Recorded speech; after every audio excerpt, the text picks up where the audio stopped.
ICC champions ট্রফির প্রস্তুতিতে ব্যস্ত বাংলাদেশ দল। এদিকে স্প্যানিশ লা লিগায় বার্সেলোনা শিরোপা লড়াই জমিয়ে তুললেও ইংলিশ এফএ কাপ থেকে ছিটকে গেল লিভারপুল। এসবের পাশাপাশি দেশ বিদেশের ক্রীড়াঙ্গনের আরও খবর থাকছে ইসলামী ব্যাংক দীপ্ত স্পোর্টসে। আর আপনাদের সাথে আছি আমি মির্জা শাখেসেব সাকিব। টানা তৃতীয় দিনের মতো চলছে আসন্ন চ্যাম্পিয়ন্স ট্রফির জন্য বাংলাদেশ দলের অনুশীলন। মিরপুরের হোম অফ ক্রিকেটে কিছুক্ষণের মধ্যে অনুশীলন শুরু করবেন টাইগাররা। বিপিএল এর কারণে খেলার মধ্যেই ছিলেন দলের প্রায় সব ক্রিকেটার, তাই দীর্ঘ ক্যাম্প রাখা হয়নি। বিপিএল শেষেই পুরোপুরি অনুশীলন শুরু করেন শান্ত তাসকিনরা। চ্যাম্পিয়ন্স ট্রফি শুরু হবে আগামী 19 ফেব্রুয়ারি। হাইব্রিড মডেলের এই টুর্নামেন্ট হবে পাকিস্তান ও দুবাইয়ে। বাংলাদেশের প্রথম ম্যাচ 20 ফেব্রুয়ারি ভারতের বিপক্ষে দুবাইয়েই।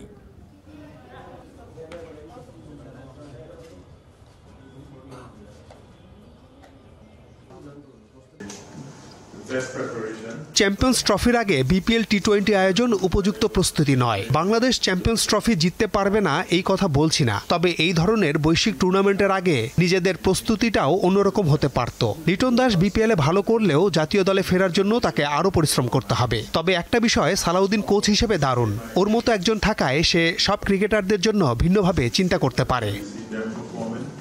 বাংলাদেশ দলের অনুশীলন কাভার করতে এই মুহূর্তে মিরপুর স্টেডিয়ামে আছেন সহকর্মী তৌসি ইসলাম। তার কাছ থেকে জানবো সেখানকার সবশেষ। তৌসি, আপনি কি আমাকে শুনতে পাচ্ছেন? বাংলাদেশ দল তো অনুশীলন শুরু করেছে, সেক্ষেত্রে দেখলাম যে সিমন্স এবার ট্রফি জেতার বিষয়ে বেশ আত্মবিশ্বাসী। বাংলাদেশ দলের কোন বিষয়গুলো, পারফরমেন্সের প্যারামিটারে কোন বিষয়গুলো হাই, যে কারণে সিমন্স এতটা আত্মবিশ্বাসী? আর প্রস্তুতির বিষয়ে সর্বশেষ যদি আমাদেরকে জানান। হ্যাঁ, আপনাকে একটু প্রথমে বিষয়টা একটু পরিষ্কার করতে চাই যে উনি আসলে ট্রফি জেতার ব্যাপারে আত্মবিশ্বাসের কথা বলেননি। ট্রফি না জেতার ব্যাপারে আগেই হতাশ হতে নিষেধ করেছেন। ওনার কাছে মানে যে বিষয়টা নিয়ে প্রশ্ন করা হয়েছিল যে বাংলাদেশ তো গ্রুপ পর্বে 3টি ম্যাচকেই হয়তো লক্ষ্য ধরে নিয়ে যাচ্ছে, বাংলাদেশ তো সেমিফাইনালে খেলা সম্ভব কি সম্ভব না, এই বিষয়টা নিয়ে উনি আসলে কিভাবে দেখেন। উনি একদম পরিষ্কারভাবে একটা কথাই বলেছেন যে যদি আগেই ধরে নেওয়া যায় যে একটা দল গ্রুপ পর্বের পরে আর গ্রুপ পর্ব পেরোতে পারবে না, এর চেয়ে বেশি দূর যেতে পারবে না, তাহলে এই ধরনের দলকে উনি কোচিং করানোর প্রয়োজন মনে করেন না। উনি বাংলাদেশ দলের মধ্যে ব্যাটিং, বোলিং, ফিল্ডিং 3 দিকেই তিনি প্রতিভা দেখতে পেয়েছেন এবং তিনি বিশ্বাস করেন যে এই দলটা নিজেদের সামর্থ্যের সেরাটা দিলে ওয়াই নট চ্যাম্পিয়ন্স ট্রফি শিরোপা পর্যন্ত যাওয়ার সামর্থ্য রাখে। তিনি বারবার করে এটাই মেনশন করছিলেন যে কোনোভাবেই একটা দলকে আগেই হতাশ হতে হবে না, হাল ছেড়ে দেওয়া যাবে না, নিজেদের পারফরমেন্স, নিজেদের সামর্থ্যের উপর সবটুকু ভরসা রেখে এবং যেই সামর্থ্য তাদের আছে সেটাকে তারা সর্বোচ্চটা প্রয়োগ করতে পারলে হয়তো অনেক ভালো কিছু হওয়া সম্ভব। তবে তিনি বারবার করে যে বিষয়টাকে মনে করাছিলেন যে মাত্র 2 দিন আগে কিন্তু আপনারা জানেন বিপিএল শেষ হয়েছে, তিনি মানে বুঝিয়ে বলছিলেন যে টি-20 ক্রিকেট বা বিপিএল কখনোই একটি 50 ওভারের টুর্নামেন্টের জন্য ভালো প্রস্তুতি হতে পারে না।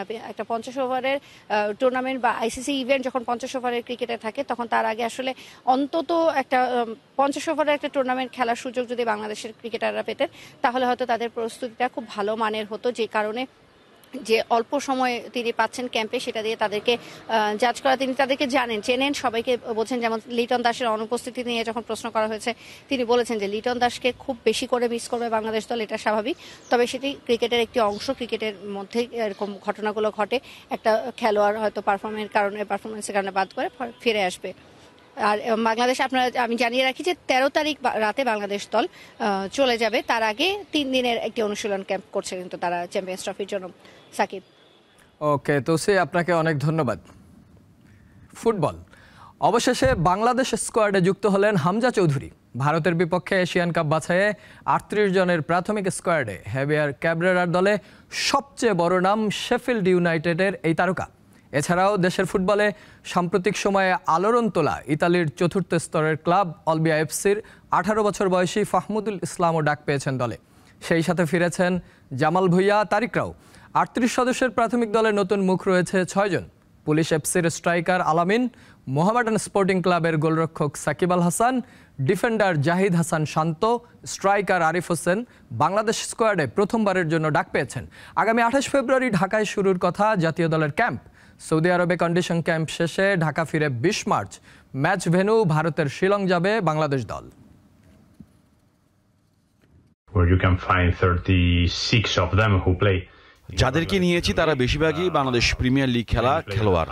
আশা করছি খুব দারুণ একটা দল আমরা গোছাতে পেরেছি। হামজা চৌধুরীকে দলে নিয়েছি, যা আমাদের জন্য বাড়তি উৎসাহ যোগাবে। জামাল ব্যাক করেছে, তারিকও তাই। সবকিছু মিলে যে স্কোয়াডটা আমরা তৈরি করেছি, আশা করি সেখান থেকে আরো 28 জনকে আমরা খুব শিগগিরই ভালোভাবে বাছাই করতে পারবো। They actually have the characteristics to increase the level of the team. এই ছিল আজকের ইসলামী ব্যাংক দীপ্ত স্পোর্টস। দেশ বিদেশের খেলাধুলার খবর জানতে দীপ্ত স্পোর্টসের সাথেই থাকুন আর লগ ইন করুন দীপ্তর ডিজিটাল প্ল্যাটফর্মগুলোতে।